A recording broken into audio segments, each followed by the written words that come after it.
Hello viewers, I hope you're well. Let me start by introducing myself as Erika Mukisa Kimani, aka Mama Maisha or Mami Zion. Today I want to talk about satanic worship. Many people ask, is this satanic worship story real? Do people actually worship Satan? Yes, it's real. Because if you read in the Bible, Satan wanted to be worshipped by the angels. And that's the reason as to why he was cast out of heaven. He wanted to take the place of God. He wanted to sit above God and be worshipped by all creation. And God did not allow that. He was created perfectly until iniquity was found and he was cast out of heaven. And he has never lost that desire of being worshipped. So there are people, if you read in the Bible, still follow the story of how Jesus was tempted by Satan. He told Jesus, if only you can bow down and worship me, I'll give you all this. And Jesus replied with the word of God. How many people today are ready to say no to the things of the world? You know, the comfort, the wealth, the power, the fame. How many people today are ready to turn down all those offers for the sake of God? You know, when you're serving God, people look at you as if you're foolish because there are so many opportunities you have to turn down for the sake of the kingdom, for the sake of your relationship with the Holy Spirit, so that God is pleased with you. There are so many opportunities and offers we have turned down by people of the world. These offers look so good. They look so nice. They are so appealing, but you turn them down for the sake of the kingdom. There are some friends that have to go. There are some things that have to leave because of the kingdom. And we are ready to stand for that. So in this video, I just want you to see the agenda of the enemy. He's trying to infiltrate schools. He's trying to infiltrate homes, to take away God from homes. I encourage families to pray together. He's trying to take away fellowshipping, Christians fellowshipping together. There are some nations where gathering together and praying is not allowed. It's a crime. So watch this video and let me know in the comment section what you think about this video, and then also help me spread the gospel by sharing. And if you like what I'm doing, just like on the video. I pray that you're blessed. I love you, but Jesus loves you more. Mama Maisha, aka Mami Zion. Beware, literal-minded theists. The Satanic Temple is coming to a city hall near you, where devotees of Beelzebub plan to drink blood-like liquids, perform fetishized faux fetus flagellation, and challenge the legality of that beloved Ten Commandments tablet outside your municipal courthouse. So the Satanic Temple is a new religious organization that was founded in 2013, kind of as a prank, but very quickly gained a huge amount of authentic followers. Theatrical stunts aside, the Satanic Temple's support of freedom of expression, sexual liberation, and separation of church and state would seem to make them a libertarian-y bunch. But are they a political movement, a legit religion, or just a bunch of netherworldly trolls? Penny Lane is the director of Hail Satan, a hilarious and edutaining new documentary that examines how this bizarre movement started making its presence known in towns and cities across America. I sat down with Lane to find out what makes the Satanic Temple tick, and what in the HE double hockey sticks their struggles with Christians, politicians, and the mainstream media says about religion and irreligion in America today.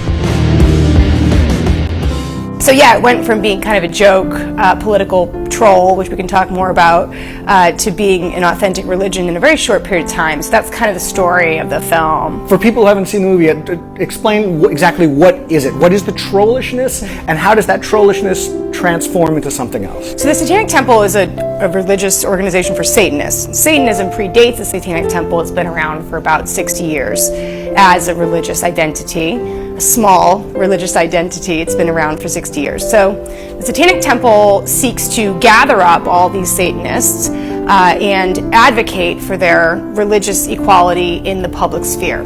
And the way that they do that is that you kind of look around the United States of America and you find places where the evangelical right has decided that they want to bring religion into the public sphere, if that's prayer in public schools, or monuments on public land, or prayers before government meetings. the Satanic Temple says, great, well, you've now opened the public forum for religious expression. Since we can't discriminate amongst various religious expressions, we also would like to participate. And then mayhem ensues. Like, that's the kind of storyline for each one of these actions. And they've had dozens and dozens of similar actions around the country. So that's the trolling part, right? Because and it's an airtight constitutional argument, right? It's pretty hard to argue with, yeah. I mean, they test the First Amendment in several jurisdictions, in Arizona, Missouri, where else? Arkansas.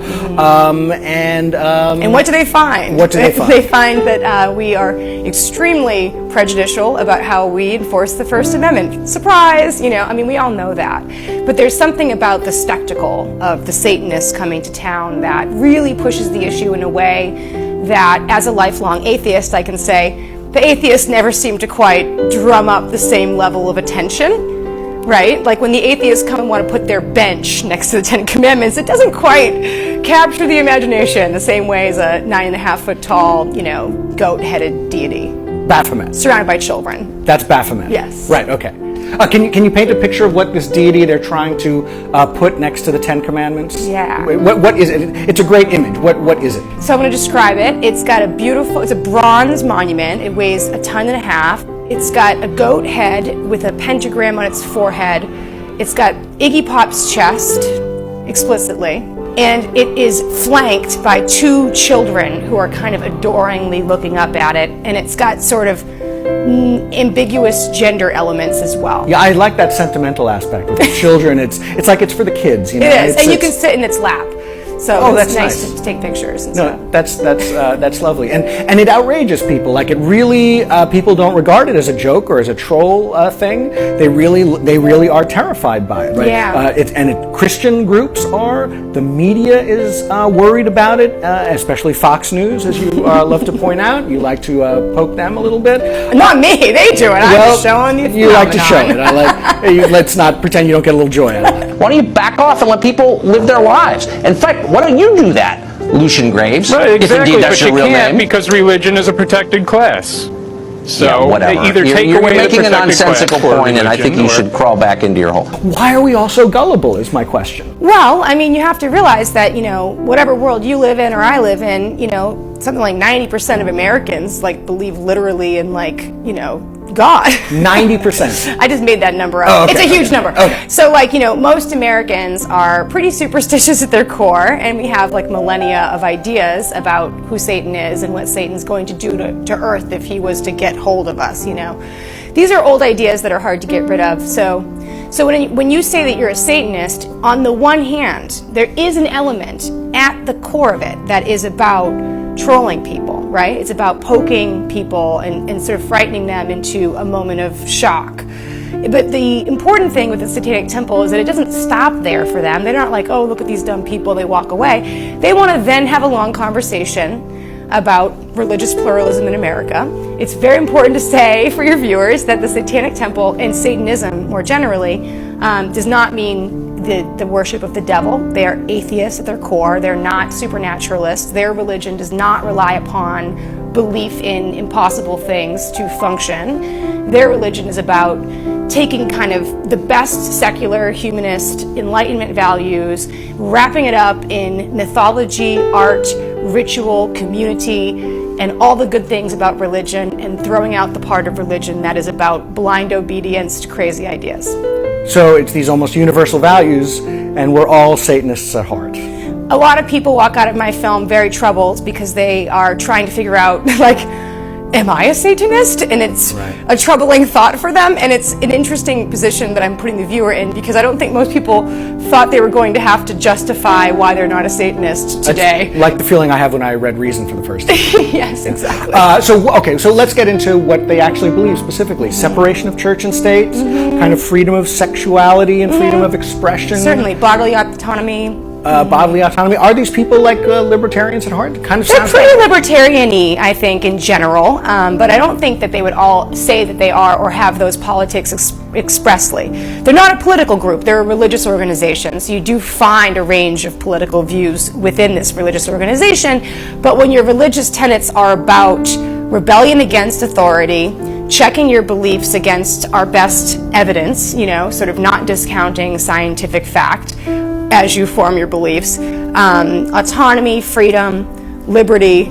Yeah, you certainly see a large overlap with a libertarian point of view. Yeah, I don't see them giving big opinions about Bitcoin or banking standards. Yeah, that's not really their and fit. then the Federal Reserve. Yeah, and they're not, right? People want to say, like, is this a religion or is this a political group? And in fact, it's obviously a religion, because if it wasn't a religion, nothing that I'm saying makes any sense, right? So they are engaging in political activism because in America, religions engage in political activism. Like, get used to it. Like, no one says, is the Catholic Church really a political group because they engage in lobbying? It's like, well, no, they're Catholics and they're bringing their deeply held beliefs to bear on their political views. It's the same with Satanists. And an organization that's sort of the shadow of the shadow side of Christianity, in a sense, actually appeals to a lot of Christians. You show in your documentary. I think so. What is the appeal there? Well, I think for a lot of the people that I met over the years doing this film, they were raised in a world where the fear of hell, the fear of the devil, was used as an abusive tool to keep them in line, to keep them obedient, and to keep them from questioning grown-ups, basically, when they were little children. And so for very, very many Satanists, kind of embracing blasphemy, embracing the kind of destruction of the symbols that represent that religion that tyrannize them, is extremely liberating. The day that I graduated confirmation, we're sitting in church and, we're supposed to feel the Holy Spirit come in, and I'm just like, okay. So, we look at their religious practice, some of their ritual practices, and we say, like, well, why are they doing all these offensive things? They're just trying to upset Catholics. And you're like, well, no, they're doing those things privately, so it obviously has nothing to do with what you think about it. It doesn't matter. And if you don't like it, you're probably not a Satanist. Don't worry, they're not trying to convert you. But for someone who feels this kind of last vestige of fear that they're going to go to hell if they say the words "Hail Satan" or like smash a cross, to do those things and to realize that lightning's not going to strike them down is a hugely cathartic experience, and it's very liberating for them. It's kind of amazing that that happens in adulthood for people. Yes, it does. And I think I've met many people who didn't turn away from the faith they were raised in until middle age. It's not an exclusively adolescent phenomenon, although I would say most of the Satanists that I met did come to something like Satanism in their rebellious youth. And the ones who stick around are the ones who are actually really interested in the philosophy, not like just annoying people. Another thing that really interested me about the film is that you see the transition in the beginning of the film from troll culture to, hey, maybe this is an actual religion, maybe we're actually starting to gain a following here. And there's more than a little implication that maybe this is how Christianity started? Yeah, or maybe all religions, really. I mean, there's kind of like everyone's very annoyed by the new religion in town, aren't they? Like, they seem quite annoying to everyone. It's a competitor. Yes, it's a competitor, and they look at them and they're like, these are crazy ideas. How could they believe those things? That's no surprise. It's just it's the 21st century, so we've got it all on YouTube clips. So it's easier to sort of see the way that transition occurred in front of our eyes, But there's really no question in my mind at this point that when you ask, not you, but when one asks, are they serious or are they joking? The answer is both. I mean, Satanism is really fun, and it's kind of about being fun. Yeah. Like, it's sort of about, that kind of impish, sort of rebellious, that kind of person who's always felt like in every group they were the one who was like forced to say, come on guys, like, why is this dogma settling into place? Like, there's a bunch of people who have this feeling that they're that kind of person. I've always felt like that kind of person who has to kind of be the skeptic in the room. So then having a religion where all those individual skeptics in the room get to be together has been profoundly transformative for them, and also I think for culture, because they are really having an impact in the world, like it or not. I remember as a child in elementary school, I had to stand up with the rest of the class every morning and sing "God Bless America." And even as an atheist, as a young atheist, I remember thinking, this is like uncomfortable. This is weird, and I wish I had some sort of way to express my displeasure. Totally, and I felt the same way. Saying the Pledge of Allegiance every day in school and really chafing at the idea of sitting under God, but not having the courage to be a huge pain in the ass, and like make a big scene about it. I mean, and sort of making that choice, because most of us say we want to stand up for what's right, stand up for what we believe in, but at the end of the day, what we really want is for our friends to like us and to get along. So the Satanists are like really walking the walk. They do not care if people like them. They know that people don't like them, and they're like, whatever. And I just think, I have to say, I think that's heroic. I really do. The film for me was really about elevating that kind of person to a heroic status and then seeing how people react to that. Well, they had that contrarian theatrical element to them that I think they get off on pissing people off, right? They kind of enjoy that. They absolutely do. I would say they don't do everything they do to piss people off, but they sure enjoy that it happens along the way. Yeah, it's icing on the cake for sure. And are they successful? Where are they now? Is the movement still growing? Is it petering out? What's going on with them? They're really successful. There's no petering out happening. There's new chapters opening all the time. There's in fact such a great demand for new chapters that the national organization had to kind of put a freeze on it, because they were like, we can't handle this paperwork. We're just people with day jobs and kids, and we're doing this nights and weekends. I mean, it has this way of looking very impressive, but it really is like rubber bands and volunteer effort at this point. But yeah, they're being really successful in different places around the country. They are continuing to fight their fights. They had a really successful holiday monument battle in Chicago recently. The Boston City Council is being challenged in courts, is the same as the Arizona kind of city councils, which were illegally discriminating against Satanists in their prayer policies. The lawsuit in Arizona about the Baphomet monument is ongoing. And the interesting thing about that one is that, other groups are suing the state of Arkansas to take down the Ten Commandments monument that was put on state property last year, 2 years ago now. But the Satanic Temple actually has a different remedy. Every other group, the ACLU, the secular groups, they all want to take the Ten Commandments down. The Satanic Temple's remedy is put our statue up. So, it's quite interesting. It's a different, everyone assumes they don't really want this. They just want to cause trouble and get that Ten Commandments down, but that's not the outcome they're seeking in their lawsuit. And of course, the reproductive rights lawsuit in Missouri is continuing as well, where they're using the Hobby Lobby precedent to say that as Satanists, they feel they should be exempt from mandatory waiting periods and informed consent material that is not scientific and based on an explicitly Christian worldview. So that continues as well. So they're not stopping. They're not going to stop. I think most politicians are just kind of like, if we wait this out, they'll go away. And I'm telling you, they're not going away. You seem to have an affinity for these people. Are you a Satanist? Oh, it's a great question. First, I want to say I never thought I'd be in a position in my life where I had to explain so often why I'm not a Satanist. It's a very interesting position to be in, and one that I've put myself into. I did not become a Satanist in making this film. I feel extremely sympathetic to their worldview. I think that their religion is a very good religion. If I were going to join a religion, it would probably be Satanism. But at the end of the day, it's a religious identity. It's not a t-shirt. You don't just put it on. And it doesn't resonate within me. And I think it's because I was raised so completely a-religious. Like there was just nothing. Like I didn't have any religious education. So these symbols don't do much for me. Like I don't care, Satan doesn't do anything, God doesn't do anything, none of these images mean anything to me. So it doesn't have the resonance that it has for a real Satanist. A real Satanist would have an emotional reaction to the image of Satan, even while they know it's not a real guy. And I just don't. So I remain an unaffiliated, individualistic, lonely atheist. And on that note, I thank you very much. Thank you, this was fun. Yeah, Penny Lane, the director of a wonderful new film called Hail Satan, ? Coming out when? April 17th, across the country. April 17th across the country. See it, it's a lot of fun, it's a hoot. I'm Todd A Crane. small group of religious rebels plan to do the devil's work inside classrooms. The Noosa Temple of Satan wants its religion taught in schools and is taking its fight to the Supreme Court.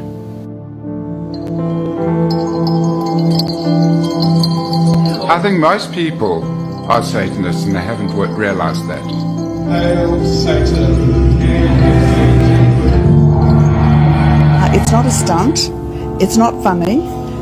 it's actually quite dangerous. He's the black cloak wearing, skull holding, self-proclaimed religion rebel. Satan to us is a figure of rebellion, and we stand up against arbitrary authority. Robin Bristow, or Brother Samael Demogorgon as he's also known, is a devout Satanist, and he's taking on mainstream religion. So our aim is to get religion out of public sphere, and we see Christians, they're the ones that have taken over the space. They have this incredible privilege that they abuse. Robin is the head of the Noosa Temple of Satan, which he started in 2019. Greetings, heathens. I bring you great news. Since then, it's held its annual Black Mass on Halloween. Hail Lucifer! But now the temple is looking to spread its message of rebellion. It claims its pentagram symbol was recently displayed at a local hospital in its multi-faith room. Oh, it was very exciting. I've never seen a state government, or any government for that matter, supporting satanic beliefs in that way. The Sunshine Coast University Hospital put up what appeared to be a pentagram symbol alongside well-known Christian, Buddhist and Hindu symbols. A very good Queensland Health. We're very proud of you for acknowledging Satanism. But Queensland Health has shut down the celebration, rejecting the group's claims it was a pentagram symbol, telling A Current Affair in a statement it was in fact a pentacle, an ancient symbol representing the 5 wounds of Christ, and had been on display since 2017. But regardless, it's now removed all symbols from the multi-faith room. In a way, it's the fairest way to have things. The temple has notched that one up as a success, and it's now turning its attention to religious instruction in schools. Robin wants to be able to teach Satanism under religious discrimination laws. We hope to make use of that law to go into schools and teach satanic religion to those kids whose parents have given authority. What would be the curriculum you would teach in schools? I think a good starting point is to look at the Bible and to see the origins of the Bible. But they don't actually believe in the Bible or even in hell. Christians believe that there's an afterlife. We're not too sure about that. We're very science focused. Here Robin is pictured standing outside a state high school in Queensland, petitioning parents to give authority for him to teach about Satanism. So far there are 4 schools where parents have signed up for their children to take part. I think we would be much better chaplains than Christian chaplains. We see them standing outside state schools, dressed in black, with a skull, approaching our children, and that's not okay. Wendy Francis is from the Australian Christian Lobby. This is not a stunt, this is actually quite serious. And so parents need to actually really push back on this. She believes the idea Satanism could be taught in state schools is ridiculous. Our state says you can't hold a rosary and even pray silently outside an abortion clinic, and yet this man is dressed in black holding a skull and pushing Satanism to our children. It's not okay. But under the current law, if parents give authority, any religion can be taught in schools once they apply to the principal. I think there's a 100% chance under the current law that we'll be given the chance to teach at schools. But Queensland's Education Minister, Grace Grace, has said in no uncertain terms, Satanism will not be taught. It is quite extraordinary for an education minister who knows the Act, who knows that religious groups are entitled to teach, has come out and said one particular religion is not allowed to teach over her dead body. I mean, that's a breach of the Anti-Discrimination Act. Trevor Bell is a lawyer for the Noosa Temple of Satan. It's now launched legal action against the minister for discriminating against it. What the Noosa Temple of Satan is doing is saying, well, if you're going to have such a law, then we'll enjoy the same privileges, and you really still want that law, maybe you should change it. The temple is also taking on Australia Post. It claims it was discriminated against when its personalised stamp request, like this, was rejected. Robin submitted a similar stamp design which said Church of Christ, which he says was accepted. And so this is a clear case of discrimination, and we look forward to seeing what the Human Rights Commission has to say about that. The temple also wants prayers stopped in Parliament and says it won't stop until it gets its way. And so we are merely humble servants of the Dark Lord and following his commandments. So yes, of course we are trouble causers. Australia Post said it reserves the right to refuse orders which it believes do not meet community standards or expectations, and the full statement is on our website. Have you been blessed? Well, click on that notification bell so that every time we upload, you'll be the first one to know about it. Please share, comment and subscribe. Let us know whatever you think about everything that we post. If you want to support our ministry, I just want to remind you that we don't go into the comment section asking people for money. You can find the information in our description box. And then also, you can visit us on our website, www.lifeisspiritual.org. If you want to support our foundation, we have a foundation where we do charity and take care of the orphans, the widows, and the elderly. If you want to support our foundation, you can visit us on our website www.worldshare.com for more information. And then also you can support through our PayPal account that is running on the screen. Send Wave or World Remit through the numbers that are running on the screen. And also don't forget to get yourself some copies of our books. We have written books entitled Erica Part 1, 7 Years in Hell, Erica Part 2, 18 Years with Lucifer, Erica Part 3, Witchcraft and Spiritual Warfare, Erica Part 4, Death, Hell and Heaven, and The Truth About Money. All our books are available on Amazon, Kindle, and our website www.lifeisspiritual.org. Both our websites have our books. You can access them. All our books are available on both our websites. For those of you that are in Kenya and would love to order books, you can contact us on those numbers on the screen. From Uganda, our books are available at Uganda Bookshop, Enjoy Bookshop, and Aristoc Bookshops. If you want to follow us on Facebook, we don't ask for money on platforms and avoid conmen, but our Facebook channels are Life is Spiritual and Erica Mukisa's Testimonies. Erica Belinda's ministry is no longer my page. It's a hacked page. May God bless you. Thank you so much, Mama Maisha.